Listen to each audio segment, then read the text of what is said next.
Second subject है D pharma का। जैसे कि मैंने इंट्रोडक्शन पार्ट में अपने बता ही दिया था आपको कि हमारे इस साइट पे आपको पूरे डी फार्मा फर्स्ट सेम के सारे सब्जेक्ट मिलेंगे, सारे सब्जेक्ट के अलग अलग टॉपिक्स मिलेंगे। ठीक है, तो आपको इजी हो जाएगा पूरा आपका फर्स्ट ईयर निकालना। फर्स्ट ईयर आपका आसानी से निकल जाएगा डी फार्मा का। तो गाइज यहाँ 6 सब्जेक्ट हैं, 6 सब्जेक्ट में से आपको सारे ही सब्जेक्ट की सीरीज यहाँ पे अलग अलग मिलेगी। तो हम स्टार्ट करने वाले हैं आज बायोकेमिस्ट्री का फर्स्ट टॉपिक। बायोकेमिस्ट्री का फर्स्ट टॉपिक क्या है, आज हम शुरू करेंगे इंट्रोडक्शन टू बायोकेमिस्ट्री। तो बिना टाइम वेस्ट किए शुरू करते हैं बायोकेमिस्ट्री। सबसे पहले देखते हैं डेफिनेशन ऑफ बायोकेमिस्ट्री। बायोकेमिस्ट्री का डेफिनेशन देख लेते हैं। Biochemistry is the study of chemistry of living organism and deals with structure of tissue, cell, organelles and individual biomolecules। देखिए बायोकेमिस्ट्री क्या है। Biochemistry is the study of chemistry of living organism. Biochemistry living organism की chemistry को की study को ही हम biochemistry बोलते हैं। समझ में आया? लिविंग ऑर्गेनिज्म की केमिस्ट्री की जो स्टडी होती है उसे ही हम बायोकेमिस्ट्री बोलते हैं। सिंपल सी बात है। जैसे कि एग्जांपल ले लीजिए, मैं आपको एग्जांपल देती हूँ ग्लूकोज का। अगर मैं आपसे पूछूं ग्लूकोज क्या है, तो ग्लूकोज अपनी बॉडी के लिए एसेंशियल है। तो आपके दिमाग में ग्लूकोज ऐसा बायोमोलिक्यूल आता है, लेकिन अब ग्लूकोज क्या है? ग्लूकोज बायोलॉजिकली हमारी बॉडी में यूज हो रहा है, लेकिन अगर ग्लूकोज का मैं आपसे फॉर्मूला पूछने लगूं तो क्या होता है?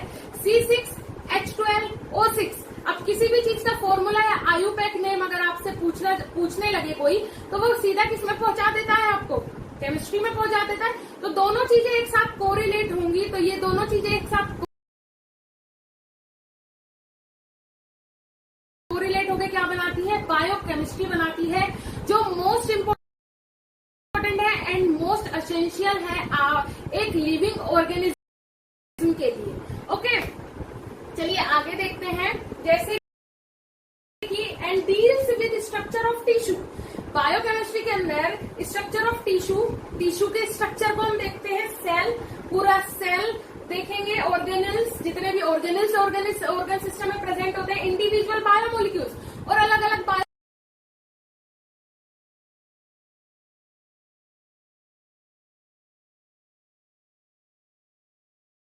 बायोमोलिक्यूल्स, सबके अंदर केमिस्ट्री प्रेजेंट है। अब आप सोच रहे होंगे सेल के अंदर क्या केमिस्ट्री प्रेजेंट है, तो मैं आपको बता दूं सेल के अंदर पूरी की पूरी केमिस्ट्री पे बेस है। एक छोटा सा सेल जो बेसिक यूनिट होती है किसी भी ऑर्गन सिस्टम की, बेसिक यूनिट क्या है? सेल है। सेल पूरा केमिस्ट्री पे डिपेंड है, क्योंकि उसके अंदर क्या चल रही है? 1000 ऑफ रिएक्शंस काम कर रही है। वो कैसे कर रही है वो मैं आपको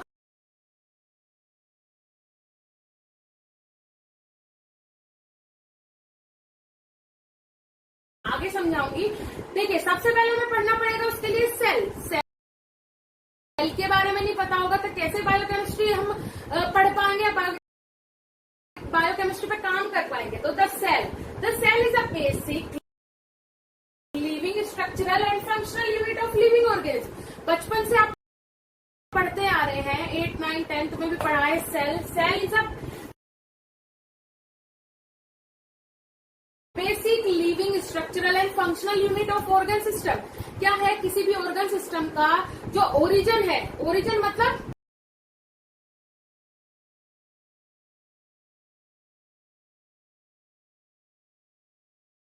जहां से कोई भी चीज स्टार्ट होती है, स्टार्टिंग बिंदु जिसे बोलते हैं।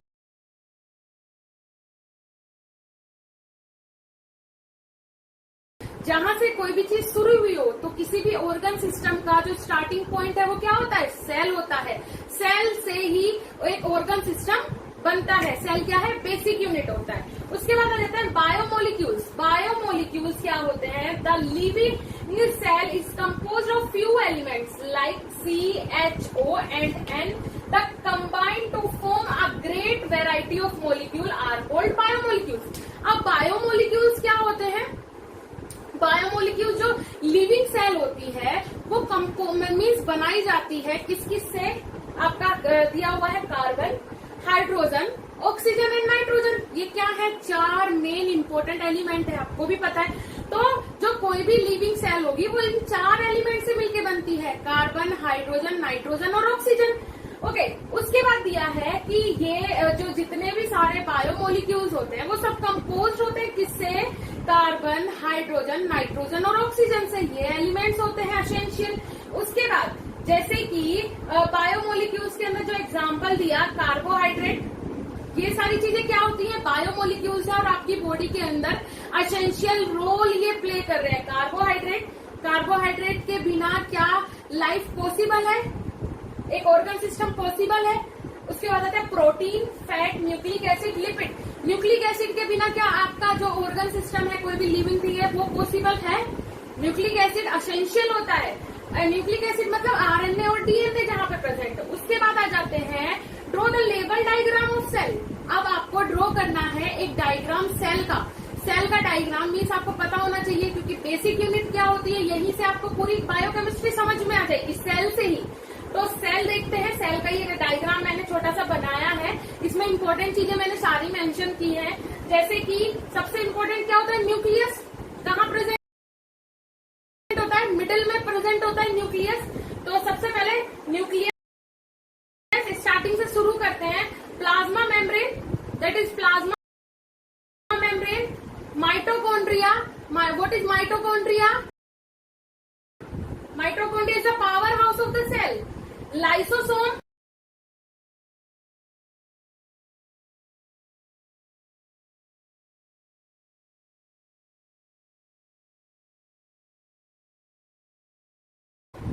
then उसके बाद वैक्यूल्स, राइबोसोम्स, ये डॉटेड दिख रहा है, राइबोसोम्स है ये। न्यूक्लियस दिख रहा है आपको, न्यूक्लिक एसिड जिसे मैंने बोला था, न्यूक्लिक एसिड ये क्या होता है, न्यूक्लियस। उसके बाद ये यहाँ पे दिया हुआ है स्मूथ एंडोप्लाज्मिक रेटिकुलम। न्यूक्लियस के जस्ट नीचे होता है स्मूथ एंडोप्लाज्मिक रेटिकुलम, कंबाइन होता है ये न्यूक्लियस से। उसके बाद आता है प्रोक्सिसोम, फिर उसके बाद आता है साइटोसोल। देखिए जो यहाँ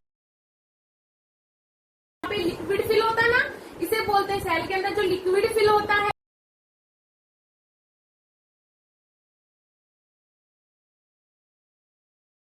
पूरी सेल के अंदर, वो होता है साइटोसोल फ्लूइड जिसे बोलते हैं। उसके बाद आता है साइटोस्केलेटन, ये क्या है, साइटोस्केलेटन है। देन आ जाते हैं इधर गोल्गी एपरेटस, जिसे गोल्गी बॉडी इसको बोल सकते हो। यहाँ आ जाता है rough endoplasmic reticulum, that is rough endoplasmic reticulum, right.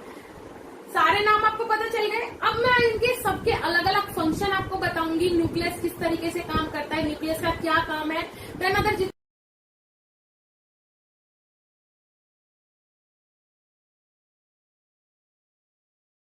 जितने भी इम्पोर्टेंट ऑर्गेनल्स के नाम मैंने लिखे हैं, ये सब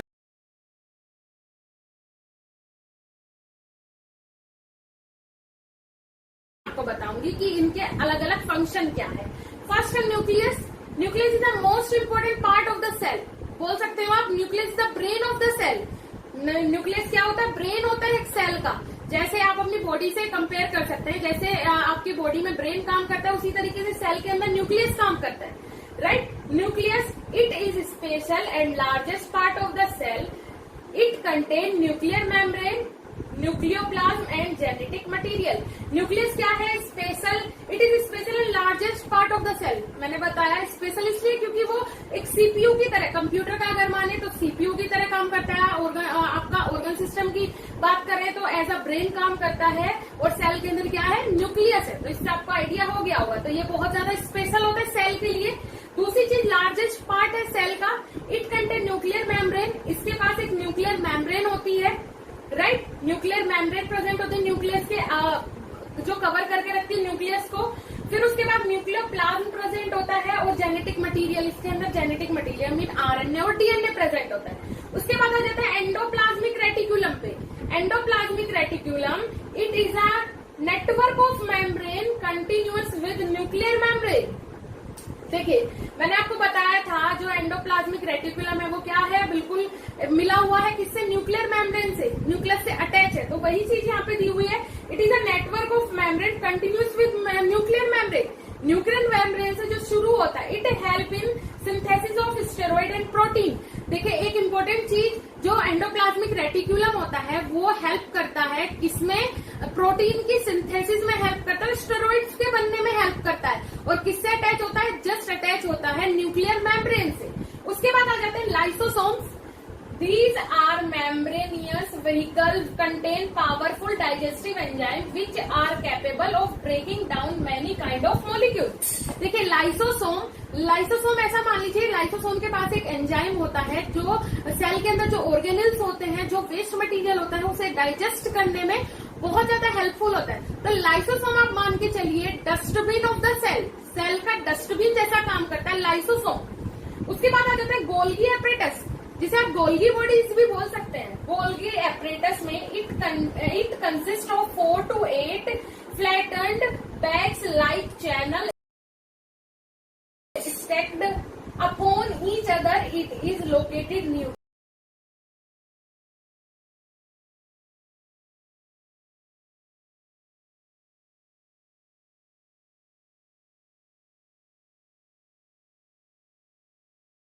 नियर न्यूक्लियस। देखिए जो गोल्गी बॉडीज होती हैं वो न्यूक्लियस के पास प्रेजेंट होती है और इसमें कुछ बैग्स प्रेजेंट होते हैं। अब मैं बता दूं इन बैग्स का काम क्या होता है। इसमें ये जो मेम्ब्रेन्स प्रेजेंट होती है ना गोल्गी बॉडीज के पास, इनका काम क्या होता है, इनका काम होता है कि पूरी सेल को न्यूट्रिएंट प्रोवाइड करना। सेल के बाहर से न्यूट्रिएंट लेंगी, मींस मेम्ब्रेन से न्यूट्रिएंट लेंगी जो सेल मेम्ब्रेन है, और पूरी सेल के जो ऑर्गेनल्स हैं उनके पास प्रोटीन, कार्बोहाइड्रेट, जितने भी एसेंशियल न्यूट्रिएंट्स होते हैं वो पहुंचाती है गोल्गी बॉडीज। मींस ट्रांसपोर्टिंग का काम करती है गोल्गी बॉडीज। ओके, उसके बाद आ जाते हैं mitochondria. There are small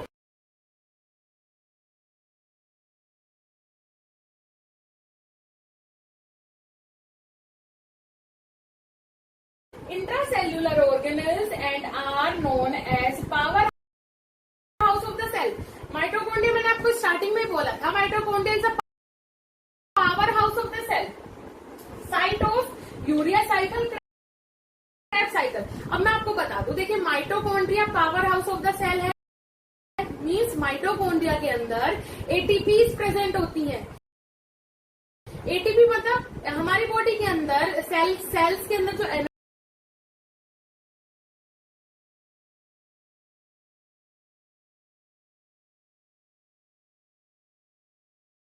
store होती है, किस फॉर्म में होती है, एटीपी की फॉर्म में स्टोर होती है।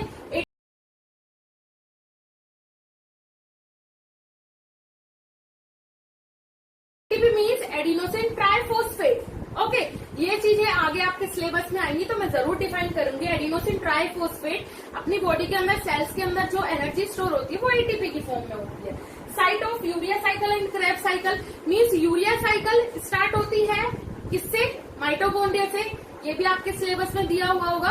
उसके बाद दूसरी चीज क्रेब्स साइकिल, जिसे सिट्रिक एसिड साइकिल भी बोलते हैं, वो भी कहाँ शुरू होती है, कहाँ चलती है, सेल के अंदर माइटोकॉन्ड्रिया में चलती है। इन्हीं थाउजेंड ऑफ रिएक्शंस की मैं बात कर रही थी। ये साइकिल है, एक साइकिल के अंदर कम से कम मान के चलिए आप 60 रिएक्शंस अगर होंगी तो बहुत सारी साइकिल्स चल रही है एक सेल के अंदर, छोटे से सेल के अंदर। तो cell is a important part of your body.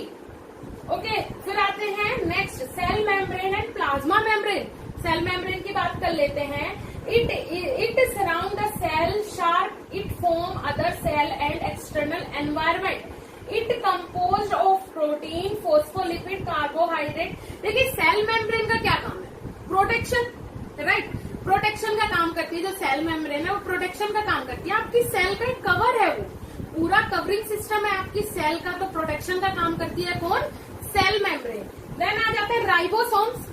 Look at here, ribosomes, they are teeny granules present in cytoplasm as well as surface of endoplasmic reticulum। देखिए कहाँ प्रेजेंट होते हैं, जो राइबोसोम्स हैं वो साइटोप्लाज्म में प्रेजेंट होते हैं। What is cytoplasm, cytosol, cytoplasm एक ही चीज मान लीजिए, आपका क्या है, फ्लूइड।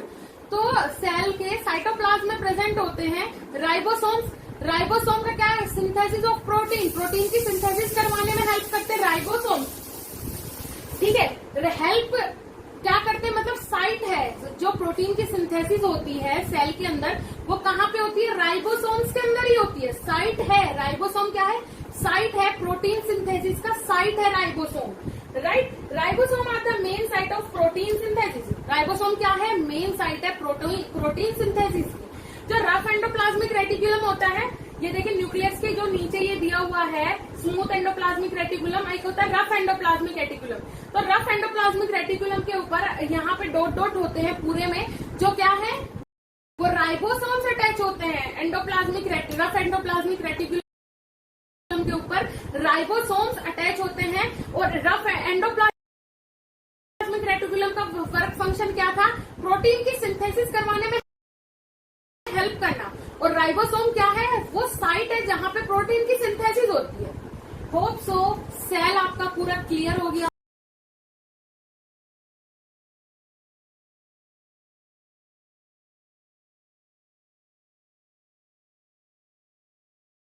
होगा पूरा अच्छे से। अब आप भी जिस तरीके से मैंने डिफाइन किया है आप कर पाएंगे।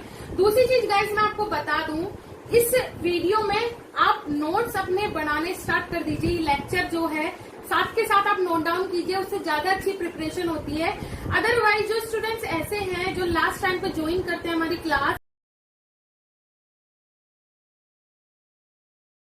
एग्जाम से कुछ दिन पहले, उनके लिए एक बेटर ऑप्शन है, नीचे डिस्क्रिप्शन बॉक्स में आपको मिल जाएगी ई बुक की, आप डाउनलोड कर सकते हैं। लिंक हम दे देंगे ई बुक का, तो वहां से आपको एज इट इज ऐसा ही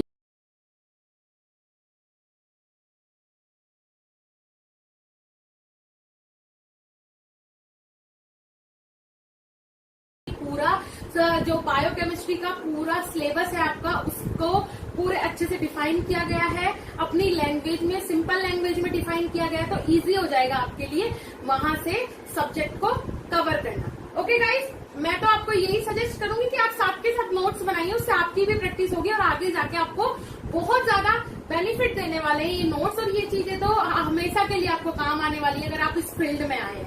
ओके गाइस, आज